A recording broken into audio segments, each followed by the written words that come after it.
Hi, good morning. Thank you for joining our presentation. So today we would like to explain the SBom management with SW360, cross-industry perspective and best practice.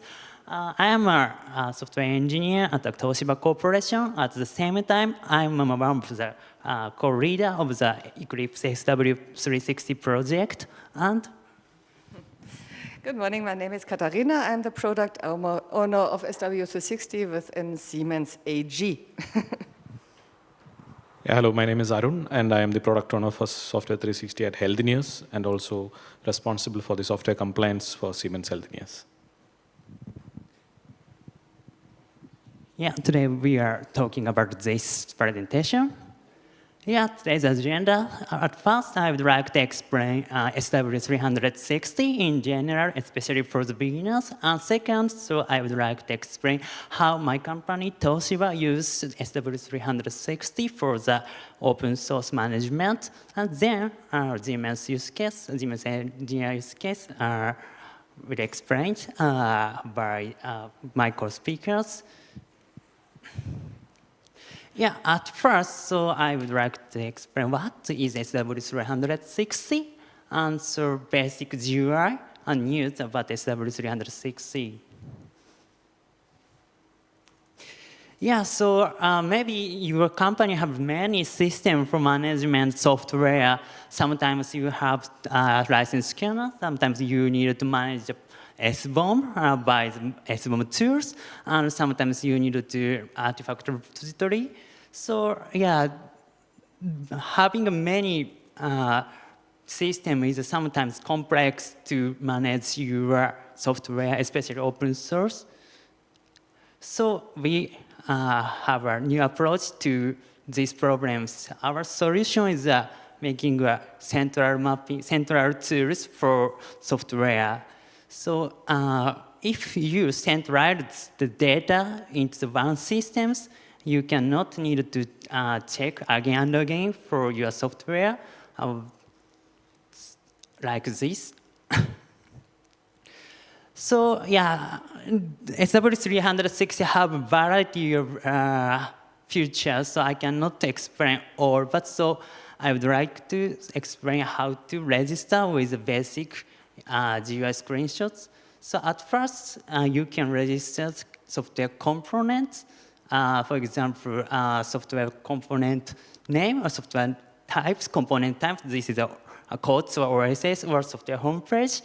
Yeah, so you can you also register the version information or license information for each your software component releases.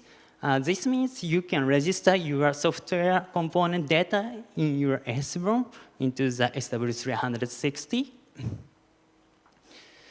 So at the same time, yeah, of course, you need to register what project or what product use what softwares. So for managing this information, you can also register project name and visibility of this information and project type and who is the project owner like this. Yeah. After that, you can register as what project or use the component. Or, so at the same time, if you have the sub-project, you can also, what project has a sub-projects like this, so you can register hierarchical information.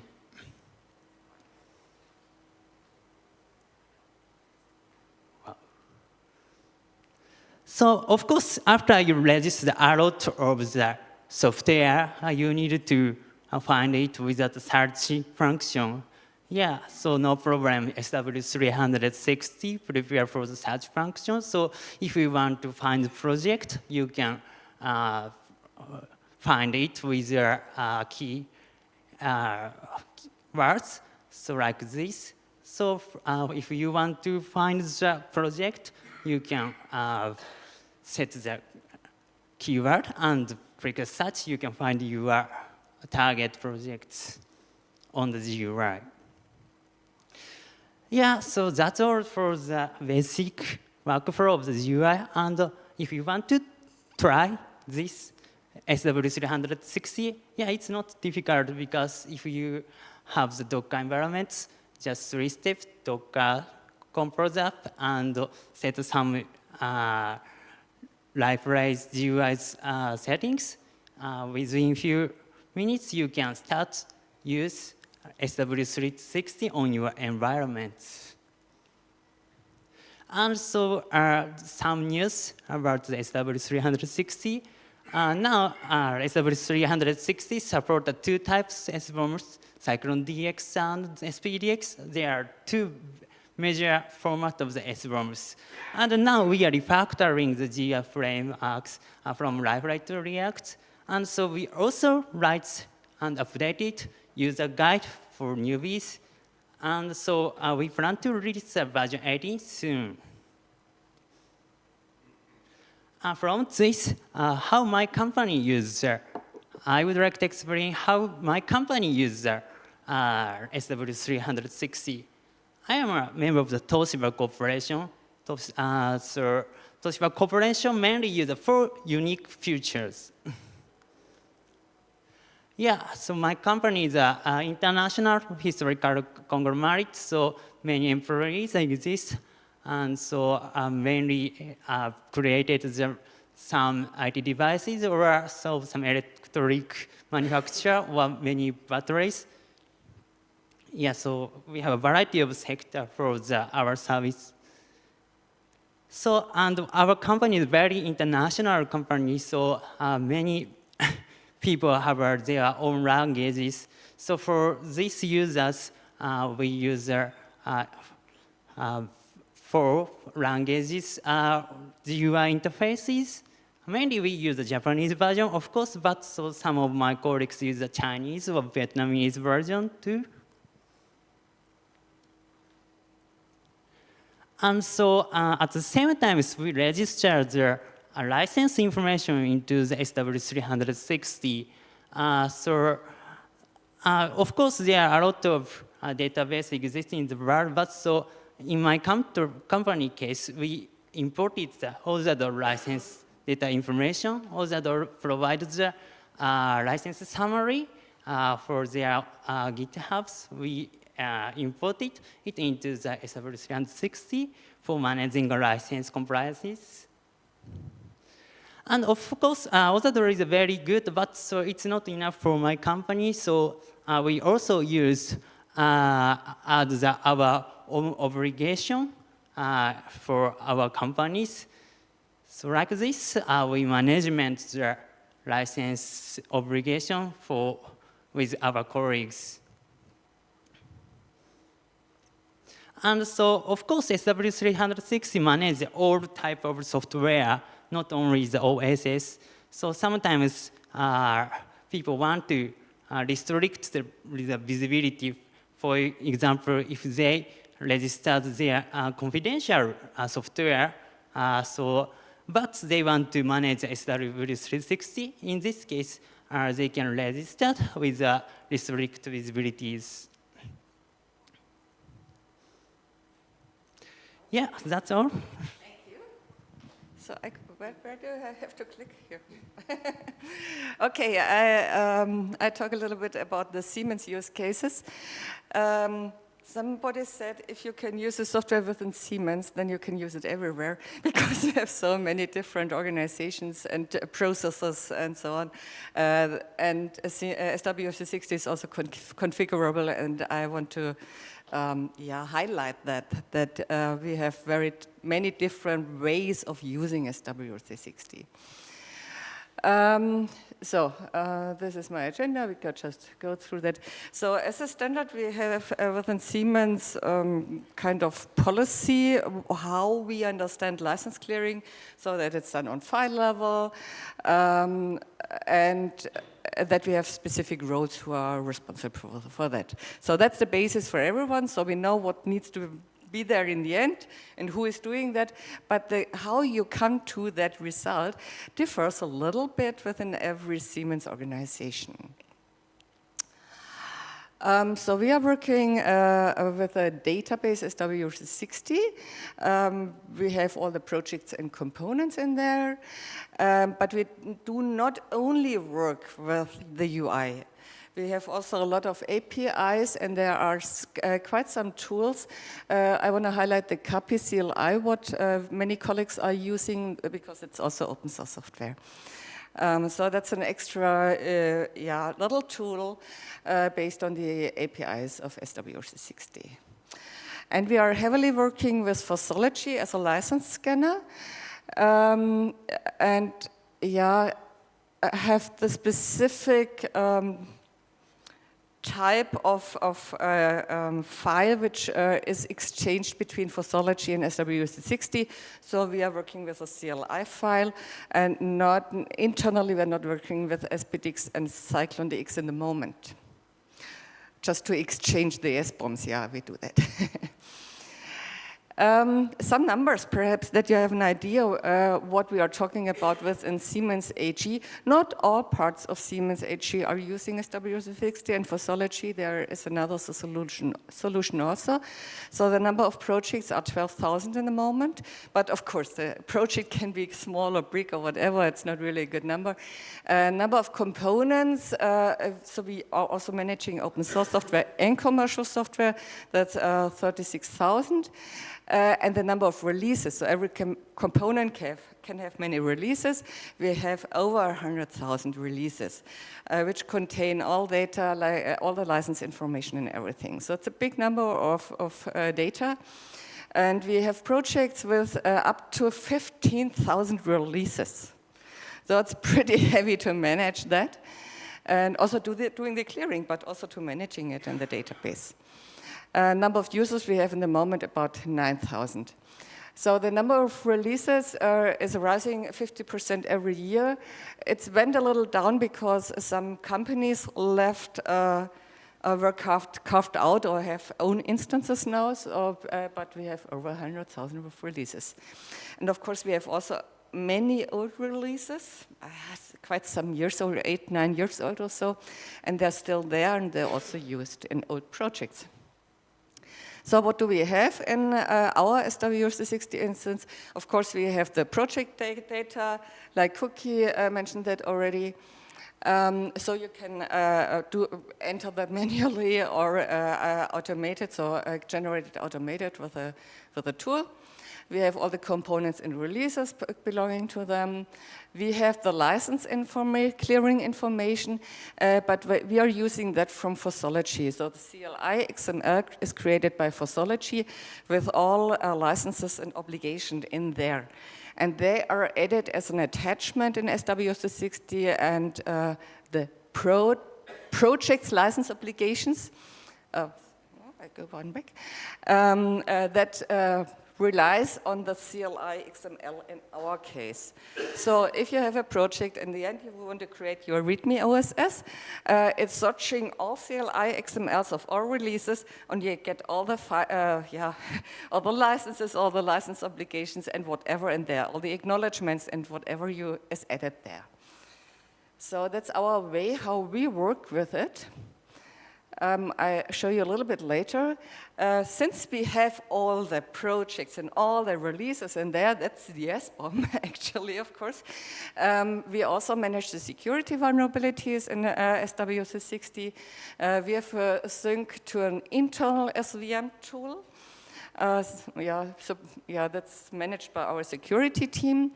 It's updated nightly. Yeah, and we have also the ECC management for the projects with the respective releases in there. And of course, all that is SBom with all information. So I don't know any tool which has so much information in one tool, according to the SBom. The SBom, Arun is talking later about that. In the moment, of course, when we talk of license information, we are source code based in the moment. But there are other solutions now, and Siemens AG is in the moment using the source code-based SBom because we need that for the license clearing, but there's another solution. So I want to highlight a little bit the not so well-known functionalities of SW360. So here you see an extract of the UI, where you can manage the license obligations. So this is the page where you see all license obligations for a project based on the, in our case, CLI XML. So you see some obligations there, and you can also comment then, and the project lead can in the end comment what they are doing to fulfill these obligations. We have license obligations, component obligations, project obligations, organizational obligations. So you can manage a lot of obligations here and comment on that. So you don't need anything else. But there's also a place where you can download that as a Word document, which is a template, and you can create it how you want to have it. Okay. Yeah, we have also automated generation of the README OSS for a project based on all the SBom. And so README OSS with all licenses and all, the whole SBom is in there and so on. And of course, the source code bundle you can generate with a click. Security vulnerability management, as I said before, it's also managed. We have the Nightly sync, and you can see based for your project all the vulnerabilities which come from that extra tool. So there's an API, and you can link it to any tool. And there's also an extra role, the security admin, because not everybody should manage that. And we have also the ECC management. Here you can see these are, the first two ones are open source software. The other ones are commercial software. And then of course, an ECC expert should manage that because, yeah, for open source software it's pretty easy, but for commercial it's not. So that can be also managed here. Yeah, and yeah, last year was a very interesting year. So we have a Siemens AG instance, but now there's also Siemens Healthineers, Arun is here, instance, and also we have some carved out companies. Yeah, the color is of the company, I do not mention it, but they had to leave, they are sold, they are an extra AG, and they could just clone the system. So they could take over all old data, and I think that was very intelligent doing that. So it was not a big effort at all. And they could have all that information of the old system with all components, releases, and their projects, and roles and everything. We have also another company, also an Siemens company, former Siemens company. They just started with this SW360 and used this commercial tool. They don't have any data because there is no possibility to migrate the data from the other tool. For SW360, you can include everything, but the others don't want to export that. So they have to start with a blank system. So it's really good if you are a big company and some of the organizations will move out somewhere in the future to use an open source software tool. And then it can just be copied. New functionalities we are focusing on as Siemens, so we will have a dashboard mainly for the management. We want to have an extra license database because in the moment it's managed in Fossology and in SW360, and we want to harmonize that and use it for both tools. So the license database is meaning licenses plus obligations, and only a few people should manage that because it's very important to have the correct obligations. Of course, automation is always a topic to upload the SBom, to manage that SBom, to export that SBom, and we also want to have automated clearing of simple components, but we are always seeing that in combination with Fossology in our case. Yeah, of course, that's a big topic going on in the moment, keeping SW360 state of the art. So we have a new, working on the new AI. Yeah, want to get rid of live-ray. Search has also to be improved. And in the future, we want to have multi-tenants. Okay. What's yeah, we have a very mixed community. There's also BMW working with us and Volkswagen and we mainly, so big companies. Our idea is upstream first. We are using the community version, but this can be configured. So everybody has a little bit different solution. We are very transparently working together. It's really a virtual team. I like that a lot. And yeah, if you are interested, I would like to ask you to join the community. You can also, there is a community meeting every Wednesday. You can just go there and check out what's going on, ask some questions or whatever, or bring in your ideas. That's also highly welcome. Okay, then I hand over to Arun. Thanks, Katharina. So, just to put into perspective, like whatever Kouki, Hama, and Katharina had mentioned, so these are the combined use cases even we use now. So the section which I'm going to talk about would be a step up from what we are doing today. And this is in view of the recent changes or requirements from the SBom or the NTIA requirements on managing SBoms. So, like in general, this is our compliance workflow where we need to identify and the open source components, register it, review and assess it, verify it and document it, and then it goes along with the required outgoing software or the notice files. So in the identification part, until now, most of the activities were manually done, and it often created a lot of issues. So here we are introducing a lot of build time automation through many SCA tools and for SBom generation. So the new model we rely on, at Siemens we have decided that our standard SBom format would be based on the Cyclone DX specification, and hence we rely a lot on the Cyclone DX tools for specific technologies for generation of SBom. Not limited to that, based on the technological requirements, certain business units have created their own SCA tools to generate an SBom in Cyclone DX format. So we have automated it, and also we have an SBom enricher which is currently internal. So most of the data which we want as a minimum requirement for the SBom might not be available from the SCA tools. So in that case, we kind of post-process it with the BOM enricher so that it meets the standard requirement of the specification we have set up. So in Software 360, we have also now created an importer and a new package portlet. So this is kind of the new hierarchical structure. So I will explain in detail about what package portlet is in a minute. And we would be now able to import an SBom, set up in a build pipeline, and model this in Software 360. So we rely on the pipeline or CI/CD method to begin the modeling, and then later on, people can monitor it and modify it in the UI. So we rely on, as Katharina mentioned, for the license clearing, we do source code, file level licenses for all components that we use. And after the obligations are available, the engineering team reviews it and do the required,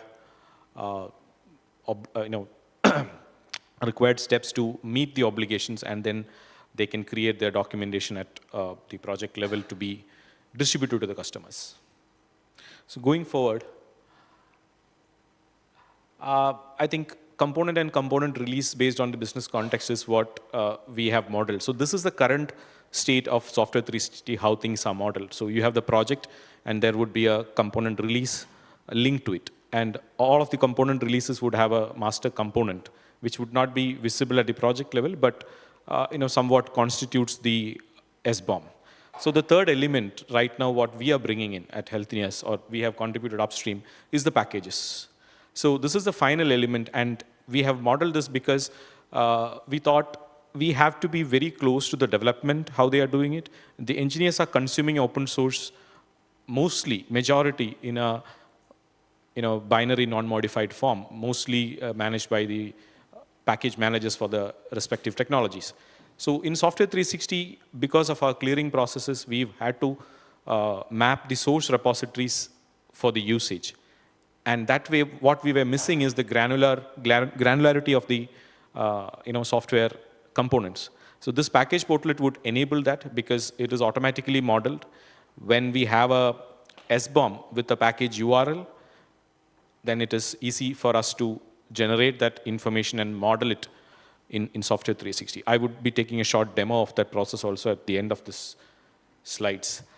I mean, I would not go deep into this topic because when we were trying to define a package, there was a lot of debate going on, like what exactly is a package. So I would just tell what we consider as a component release, and as a package. So when we say component, we are looking at the source repository of a component. And if that particular community maintains a semantic versioning system, that would constitute a release. And it is not the same case for all packages because many of the communities won't follow a source level release tagging structure. They would only follow a versioning in the binary artifact. Say, for example, here I have taken NPM. So in this case, Angular core, and they have referred to a repository Angular. So the repository would be the component, the particular version would be the component release, and this would be the package information that would be tagged as the third level information, which would be directly relating to the SBom that they have imported to Software 360. So the current data model, as I explained, would appear this way. And the new data model would come up in this structure. So again, an example of NuGet, how we want to model this. So this, there was multiple motivations for this. One is to ensure granularity, and the other part is also to reduce the clearing effort, because we started seeing projects after they adopted automation, like number of components going to 15,000. So then we identified that the number is because of these small packages that are treated as components. So we thought we should have a facility where this can be mapped so that we can reduce the actual clearing effort. We would still continue to clear the components at source level, but an automatic modeling based on the corresponding usage can be still maintained. So here, in this case, this is what the developers use, and this is the source repository that they have mentioned. And when we summarize this, technically when the developers use around 31 packages, all the 31 packages are referring to the same source code. So ideally, as per our process, we need to clear only one repository from the license clearing perspective. So we have a huge reduction of effort in this way, while we maintain the granularity of the usage. So this is how the package portlet looks like. It is a completely separate entity. It can be configured. Software 360 can be used with or without packages. It's flexible in that way. So here the package name would contain the vendor / the name, how it appears in the package URL or in the SBom. And the release name is nothing but what release is this linked to. So that means the release is what we would clear. And license information that comes with the SBom is also added here. So there is also a possibility where we could not find a VCS URL, but still we would be able to model it so that the security monitoring can still continue, because then it would show as a no linked release, and later the engineer can manually find that and link it to ensure clearing. But we have made it independent of the requirement for security. So at the third level, that can be subjected to the security monitoring, which would ensure that all of your components are tracked for security vulnerabilities. So here, in healthiness, we don't use the SPDX format, but Software 360 does support both the formats. So in the demo, you won't see the SPDX option when I show it in the screen. So you can import a project at project level. This is from the UI, but all of these functionalities are also enabled via REST API, and it is already available in the community version. We have published it already 1 month back. So it is just a drag and drop of the CycloneDX file, either in the XML format or the JSON format, which would successfully import a BOM, which would show a status like this, what number of releases were created, the packages created, and what is reused and what is newly created. So if you can see, the time taken for import is also logged out, because most of the projects with huge numbers tend to complain a lot about timings and other things. So we just want to help them with seeing that this is the value that we create, because with so many components, you can create it in less time, even from the UI. So if they are using a REST endpoint through the CI/CD pipeline, things are a little different. So in the packages, from a project view, this is how it would appear. The linked packages would be the entire list of packages, and where, as I said, the package name, the release name, licenses, and the type of package manager. So this information is kind of taken from the Cyclone-DX BOM format. So within the component view also, it will show what all linked packages are available. So the good thing is they are all individually placed. So a component can have 100 packages, but the project might be using only a few of them. So the project would be modeled as exactly how they are using it. Just because a component contains 100 packages, it won't be listed there. Only based on your project usage and the imported SBom, it would be listed. So this is how the package details page looks like. These are the information that we capture. The most important one is the package URL and the VCS URL. If package URL is present, then a package is created. If it is not present, we would throw an error saying that it is not created. And if VCS information is available, then a linked release would be possible. If it is not available, it would be created as an orphan package. So this is a random, this is how we kind of grab the information from the SBom, and we map it into the Software 360 structure. So maybe I would explain a little bit more in a demo.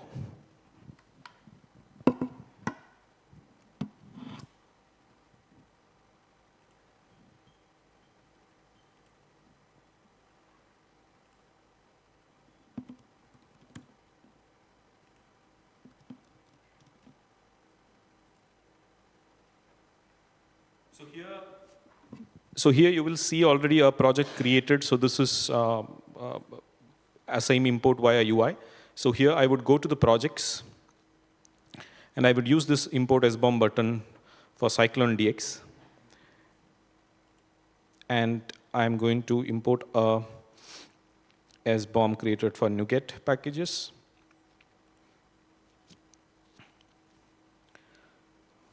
This is always a tense moment when we show a demo in a live event. I hope it works, because the other import, I just did it before the meeting, it worked. So as a backup, if this doesn't work, I will go back to the project and explain it there. But it should work, yes. So here you can see the project is created, and here is the difference. So here we can see list of packages without VCS information.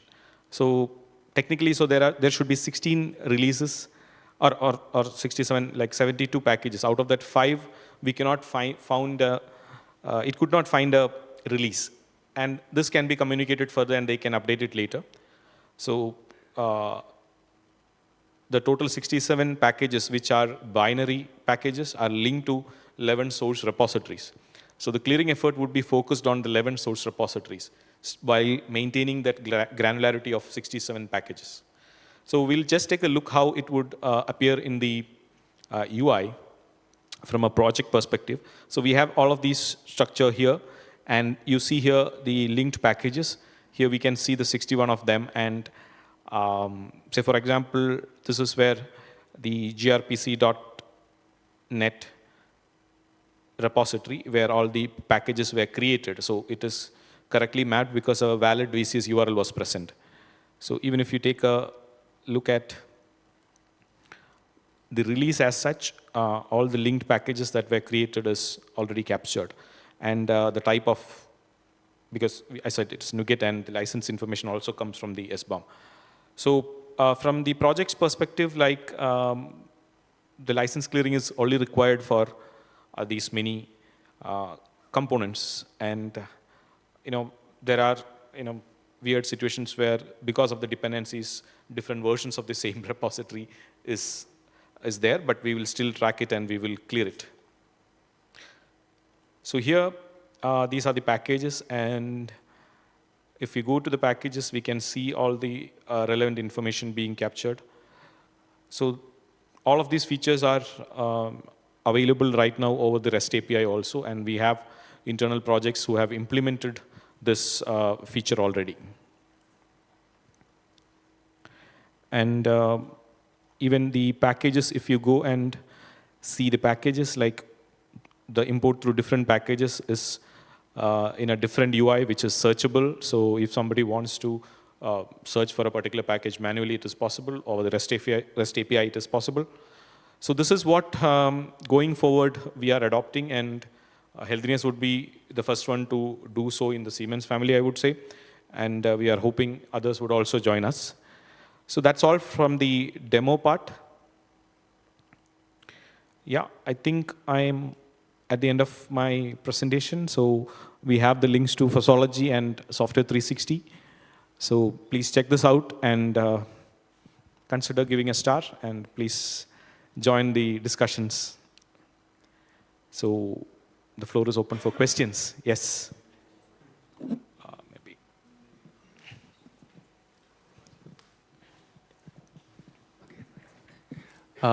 Thanks a lot for the presentation. I have one question. So you showed that you can import an SBom and Yes. creates a project. Very nice.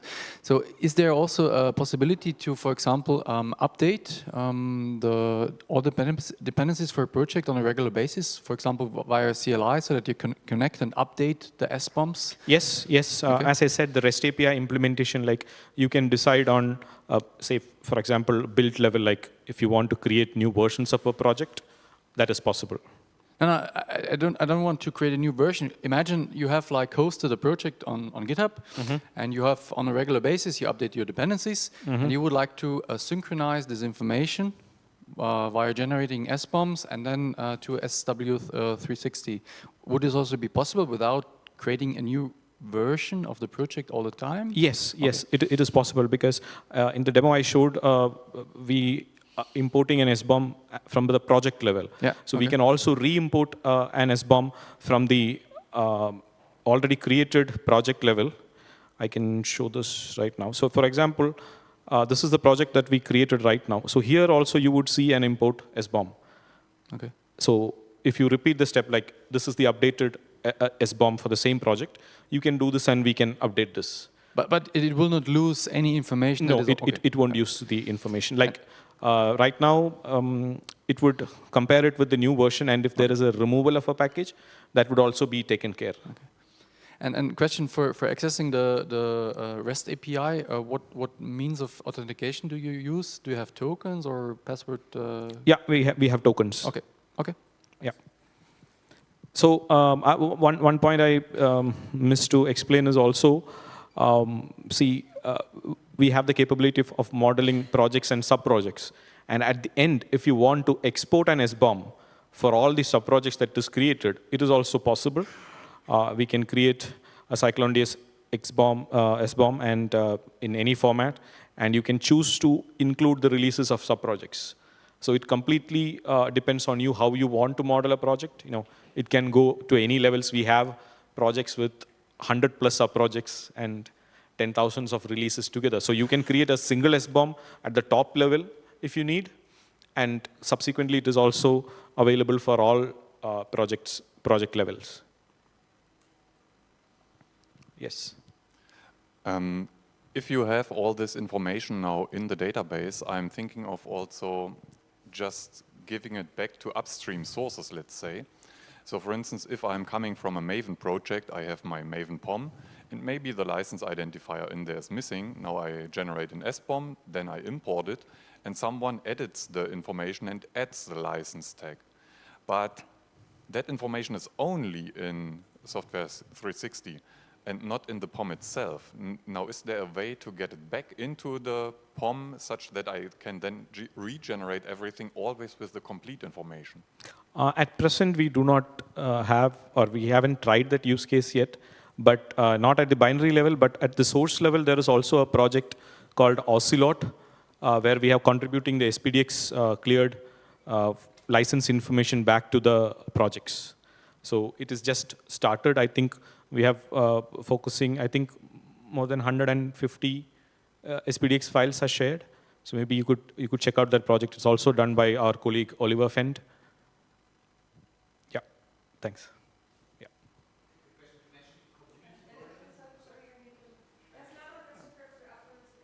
Yeah, yeah. Yeah. All right. You have these license obligations. Yeah. Are these available already when you install SW360, or are they manually created afterwards? So obligations are mostly organization specific. So we do have the facility to import the OSADL obligations. So that is by default. So if you have access to, I think OSADL, they have made it public, the obligations, it is public. But otherwise, it depends on organizations. And we have the mechanism to capture it based on the information provided by the corresponding legal. So the flexibility is there, but we don't provide as a tool, as from a community, we don't provide obligations. Okay. Another question. You mentioned that there is a community edition, which somehow implies that there is also some kind of different distribution.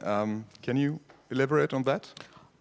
There is, I mean, in the recent past, maybe until 1.5 years ago, the vulnerability monitoring part was Siemens specific. But in the last, in the 2 years, like we have contributed that also upstream.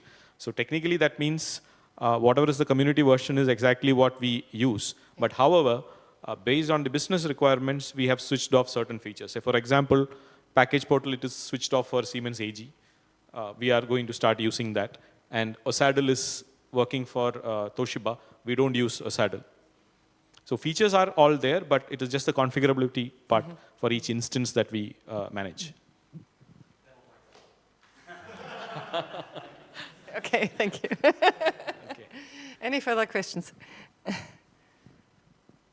So Yeah. from the audience, any of your organization is using Software 360? Okay, so maybe you... Yeah. Sorry. Okay. Yes, personally, I was looking at a dependency track, but I'm still investigating the different solutions. So. Okay, so now that's a good pointer to That's another consider. one. Yeah.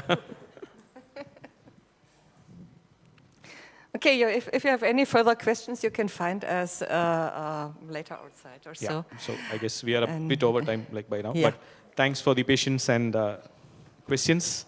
Hope you enjoyed Thanks the a session. lot. Thank you.